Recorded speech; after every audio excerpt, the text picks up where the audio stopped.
Hi friends, welcome back to our channel. ಎಲ್ಲರೂ ಚೆನ್ನಾಗಿದ್ದೀರಾ ಅಂತ ಭಾವಿಸ್ತಾ ಇದ್ದೀನಿ. ನಾನು ಮಾಡ್ತಿರೋ ರೆಸಿಪಿ ಬಂದು ಒಂದು ಸುಲಭವಾದ ರೈಸ್ ರೆಸಿಪಿ ಅನ್ಬೋದು. ಈ ರೈಸ್ ರೆಸಿಪಿನ ಫಟಾಫಟ್ ಅಂತ ಮಾಡಿ ಮುಗಿಸ್ಬೋದು. ವಿಡಿಯೋನ ಎಲ್ಲೂ ಸ್ಕಿಪ್ ಮಾಡ್ದೇ ಕೊನೆವರೆಗೂ ನೋಡಿ. ಬನ್ನಿ, ತಡ ಮಾಡ್ದೇ ರೆಸಿಪಿ ಸ್ಟಾರ್ಟ್ ಮಾಡೋಣ. ಮೊದಲಿಗೆ ನಾನು ಒಂದು ಕುಕ್ಕರ್ನ ಬಿಸಿಗಿಟ್ಟು ಅದಕ್ಕೆ 2ರಿಂದ 3 ಟೀ ಸ್ಪೂನಷ್ಟು ಎಣ್ಣೆನ ಹಾಕ್ಕೊತಾ ಇದ್ದೀನಿ. ನಂತರ ನಾನು 2 ಏಲಕ್ಕಿನ ಹಾಕ್ಕೊತಾ ಇದ್ದೀನಿ.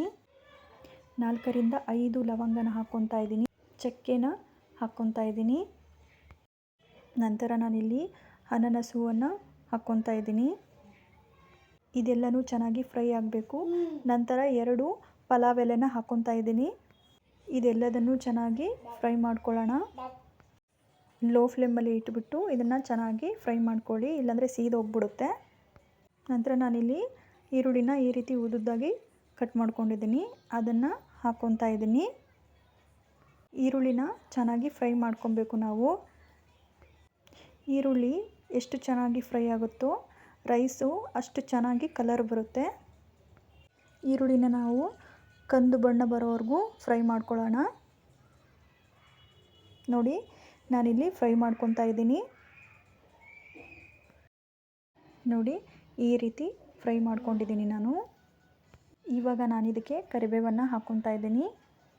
ಇದು ಆಪ್ಷನಲ್ಲು, ಬೇಕಿದ್ರೆ ಹಾಕ್ಕೊಬೋದು, ಇಲ್ಲಾಂದರೆ ಸ್ಕಿಪ್ ಮಾಡ್ಬೋದು. ಇದನ್ನು ಚೆನ್ನಾಗಿ ಫ್ರೈ ಮಾಡ್ಕೊತಾ ಇದ್ದೀನಿ. ಇವಾಗ ನಾನಿಲ್ಲಿ 2 ಹಸಿಮೆಣ್ಸಿನ್ಕಾಯಿನ ಉದ್ದುದ್ದಾಗಿ ಕಟ್ ಮಾಡ್ಕೊಂಡಿದ್ದೀನಿ. ಅದನ್ನು ಕೂಡ ಹಾಕ್ಕೊತಾ ಇದ್ದೀನಿ. ಇವಾಗ ನಾನು ಗೋಡಂಬಿನ ಹಾಕ್ಕೊತಾ ಇದ್ದೀನಿ. ಇದೆಲ್ಲನೂ ಚೆನ್ನಾಗಿ ಫ್ರೈ ಮಾಡ್ಕೊಳ್ಳೋಣ. ನಂತರ ಶುಂಠಿ ಬೆಳ್ಳುಳ್ಳಿ ಪೇಸ್ಟನ್ನು ಹಾಕ್ಕೊತಾ ಇದ್ದೀನಿ. ಕೊನೆಯಲ್ಲಿ ನಾನು ಪುದೀನ ಸೊಪ್ಪನ್ನು ಹಾಕ್ಕೊತಾ ಇದ್ದೀನಿ. ಇದನ್ನು ಎಲ್ಲದನ್ನು ಫ್ರೈ ಮಾಡ್ಕೊಳ್ಳೋಣ. ಇದೆಲ್ಲದು ಚೆನ್ನಾಗಿ ಫ್ರೈ ಆಗಬೇಕು. ನೋಡಿ, ಈ ರೀತಿ ಫ್ರೈ ಮಾಡ್ಕೊತಾ ಇದ್ದೀನಿ ನಾನು. ನಾನಿಲ್ಲಿ ಆಯಿಲ್ನ ಕಮ್ಮಿ ಯೂಸ್ ಮಾಡಿದ್ದೀನಿ. ನೀವು ಬೇಕಿದ್ದರೆ ಜಾಸ್ತಿ ಹಾಕ್ಕೊಬೋದು. ಇವಾಗ ನಾನು ರುಚಿಗೆ ತಕ್ಕಷ್ಟು ಉಪ್ಪನ್ನು ಹಾಕ್ಕೊತಾ ಇದ್ದೀನಿ. ನಂತರ ಅರ್ಧ ಟೀ ಸ್ಪೂನಷ್ಟು ಗರಂ ಮಸಾಲನ ಹಾಕ್ಕೊತಾ ಇದ್ದೀನಿ. ಇದೆಲ್ಲದನ್ನು ಚೆನ್ನಾಗಿ ಫ್ರೈ ಮಾಡ್ಕೊಳ್ಳೋಣ. ಇದೆಲ್ಲ ಫ್ರೈ ಆದಮೇಲೆ ನಾನು 1 ಗ್ಲಾಸಷ್ಟು ಅಕ್ಕಿನ ಎತ್ಕೊಂಡಿದ್ದೀನಿ.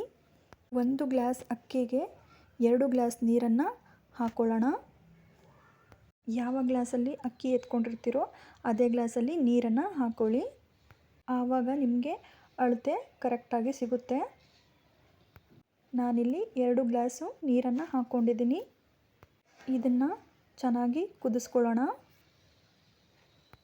ಇದೆಲ್ಲನೂ ಚೆನ್ನಾಗಿ ಕುದಿಯುವಾಗ ನಾನು ಇದಕ್ಕೆ ಅಕ್ಕಿನ ಹಾಕ್ಕೊತೀನಿ. ನೋಡಿ, ನೀರು ಚೆನ್ನಾಗಿ ಕುದೀತಾ ಇದೆ. ಇವಾಗ ನಾನು ಇದಕ್ಕೆ ಅಕ್ಕಿನ ಹಾಕ್ಕೊತಾ ಇದ್ದೀನಿ.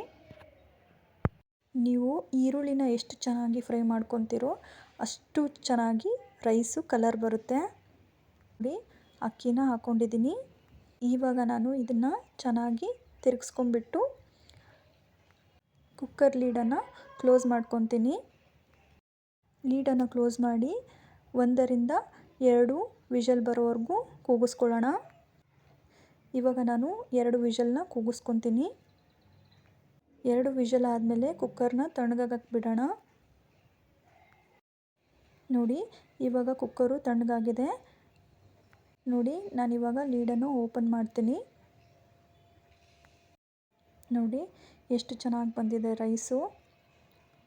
ಇದನ್ನು ನೀವು ಮನೇಲಿ ಸುಲಭವಾಗಿ ಟ್ರೈ ಮಾಡ್ಬೋದು.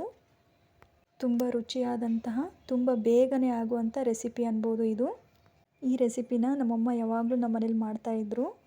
ಇದಕ್ಕೆ ನಾವು ಬಗಾರ್ ರೈಸ್ ಅಂತ ಕರಿತೀವಿ. 10 ನಿಮಿಷದಲ್ಲಿ ರೆಡಿಯಾಗುವಂಥ ರೆಸಿಪಿ ಅನ್ಬೋದು ಇದನ್ನು ನಾವು.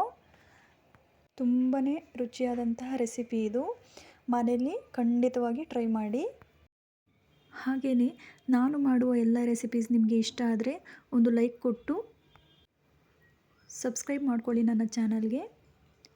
ಇದೇ ರೀತಿಯ ಅಡುಗೆಗಳು ನಿಮಗೆ ಇಷ್ಟ ಆದರೆ ಸಬ್ಸ್ಕ್ರೈಬ್ ಮಾಡ್ಕೊಳ್ಳಿ ನನ್ನ ಚಾನಲ್ಗೆ. Thank you for watching my channel.